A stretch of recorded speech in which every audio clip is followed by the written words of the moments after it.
Nesse vídeo nós vamos falar sobre uma matéria que saiu em um jornal americano falando sobre essa situação obscura que o Brasil está passando. Lula diz que não revela sua equipe econômica, sabe por quê? Para não perder voto. Se gostou das pautas, fique comigo até o final, curta e compartilha esse vídeo. Um dos maiores jornais dos Estados Unidos, o The Wall Street Journal, publicou uma matéria que mostra o tempo das trevas que nós estamos passando. Matéria do Conexão Política. Um artigo de opinião publicado no domingo, dia 23, no maior jornal dos Estados Unidos, The Wall Street Journal, faz uma análise do segundo turno da eleição presidencial brasileira. No texto, é dito que a esquerda está tentando amordaçar o discurso político do país com o objetivo de prejudicar o presidente candidato à reeleição, Jair Bolsonaro. Abre aspas. O grau de acirramento da disputa eleitoral se reflete nos movimentos recentes dos nossos queridos iluminados aqui do Brasil, composta por 7 membros, liderado por um juiz notoriamente anti-Bolsonaro, o iluminado lá que não tem cabelo. O TSE conquistou poderes extraordinários e está usando-os para amordaçar os críticos do Nine. Para a comunicadora, abre aspas novamente, se a democracia brasileira está em risco, não é como esperneiam os críticos por causa do Bolsonaro.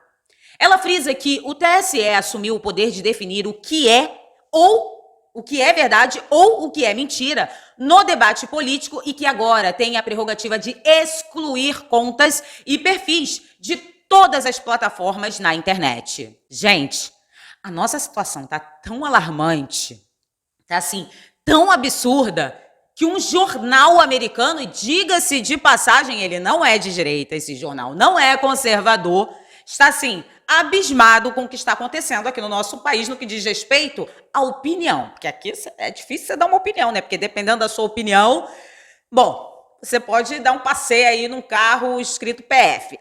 E eu acho muito interessante porque esse cala-boca que está acontecendo aqui no nosso país tá tão grande que está alertando o outro lado da moeda. Não é só o pessoal da direita, os conservadores, enfim, que estão assim olhando para isso tudo e falando: gente, onde nós vamos parar com isso? Não! O pessoal da esquerda está começando a acordar. Porque, como eu já disse, né? A liberdade, gente, não é uma coisa nem da direita nem da esquerda. Todos, de uma certa forma, querem a liberdade. Eu não estou falando aqui de políticos que querem o poder, estou falando da população como um todo. Temos o grande exemplo aí de uma pessoa de esquerda que está, assim, também chocado com tudo o que está acontecendo, que é o Leonardo, se eu não me engano, Grandini, que é comentarista da Jovem Pan, e todo mundo sabe que aquele menino, né, aquele rapaz, ele é petista. Ele é petista, gente. Ele faz parte do partido ali, político e tal. Todo mundo sabe disso. E ele nunca mentiu. Ele nunca deixou de declarar: sou de esquerda. E ele veio a público falar que o pessoal aí da bandeira vermelha e tal pediu, gente, a expulsão dele, provavelmente porque ele faz parte da emissora que o pessoal da bandeira vermelha está tentando calar. Isso é nítido, é notório, é claro. Agora vem cá, porque esses comportamentos não ficam somente ali na área reservada à política, sabe? Tipo, comentaristas, influenciadores. Não, gente, essa parte aí do cala-boca está se estendendo para a sociedade, mesmo que seja aos poucos, mas está começando a chegar. E o que acontece? Eu estava nas minhas redes sociais, se vocês não me seguem, os links estão na descrição desse vídeo, e eu me deparei com um vídeo de um jovem. Eu não vou colocar o vídeo aqui porque pode dar problemas por conta da idade dele, né? Mas é um vídeo de um jovem, tá? Um jovem estudante, que ele resolveu ir para a escola, entrar na sala de aula com a bandeira do Brasil e o adesivo aqui colado com o número do nosso presidente. E o que ocorreu? O professor, segundo ele, expulsou ele de sala de aula porque ele estava ali, né, com a bandeira do Brasil e o adesivo de Jair Messias Bolsonaro. Agora, o que acontece? Vocês podem falar: ah, mas o professor tá certo, né, porque sala de aula não é um local político. Beleza, concordo plenamente. Porém, o jovem explica no vídeo que ele ficou chateado com toda essa situação, porque ele, como aluno, ele sempre vê os seus professores em sala de aula com a blusa com a foto do Nine, com o número do Nine, e ninguém nunca se incomodou. O diretor nunca se incomodou. Mas a partir do momento que ele quis imitar o que os professores faziam, porém, com o outro lado da moeda, ou seja, sem a foto do Nine, mas com a foto do Bolsonaro, ou a bandeira do Brasil, enfim, ele foi reprovado por isso. O professor não gostou e o professor mandou ele sair de sala de aula. Então, para ele, na cabeça dele, isso é inadmissível, porque se o professor pode, ele também pode. E vamos ser sinceros, gente, vamos botar a nossa cabecinha no lugar e tentar entender a cabecinha desse jovem. O professor, ele é o exemplo para o aluno. E se o professor chega na sala de aula com uma blusa de base política, ele vai pensar o quê? Opa, se o professor veio para cá desse jeito, eu também posso, tá liberado. E ele foi. Só que é o seguinte, ele não faz parte da bolha. E ele mesmo falou, se a bandeira vermelha ainda nem chegou no poder e está censurando as pessoas, você imagina quando chegar. O jovem falou isso. Ou seja, o rapaz compreende que mesmo ali naquele meio educacional que não deveria ter nada de política, mas a gente sabe muito bem que principalmente pelo lado da esquerda existe ali um viés político dentro desses locais educacionais, mesmo ali naquele meio educacional, ele está começando a ver o reflexo dos seguidores do cara que, por exemplo, calou a Jovem Pan. Agora eu pergunto para vocês, o rapazinho tá certo ou ele está errado? Quem está errado nessa história toda? O que nós estamos vendo é somente um aperitivo do que esse pessoalzinho aí, que adora a cor vermelha, tem a nos oferecer, caso eles consigam chegar ao poder.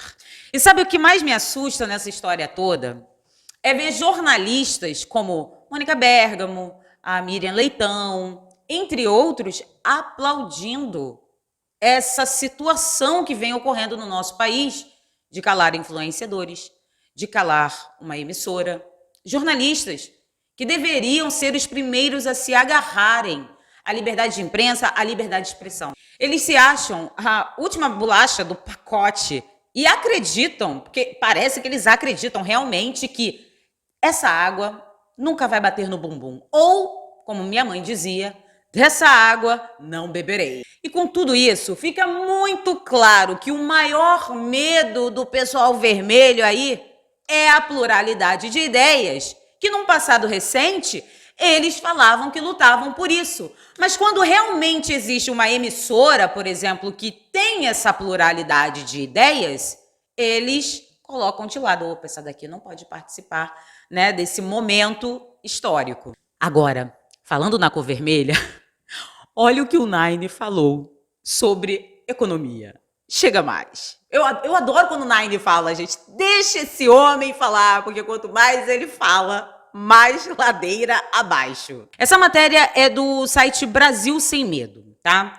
Lula diz que não revela equipe econômica para não perder voto. Ora, que coisa é essa? Deve ser uma coisa muito apocalíptica, né? Porque se o cara não quer nem falar com medo, gente, eu que estou com medo dessa situação. Em entrevista ao programa matinal Nova Manhã, da Rádio Nova Brasil FM de São Paulo, o ex-presidente, que quer ser atual, admitiu que não quer revelar sua equipe econômica antes de ser eleito, porque isso acarretaria em perda de votos.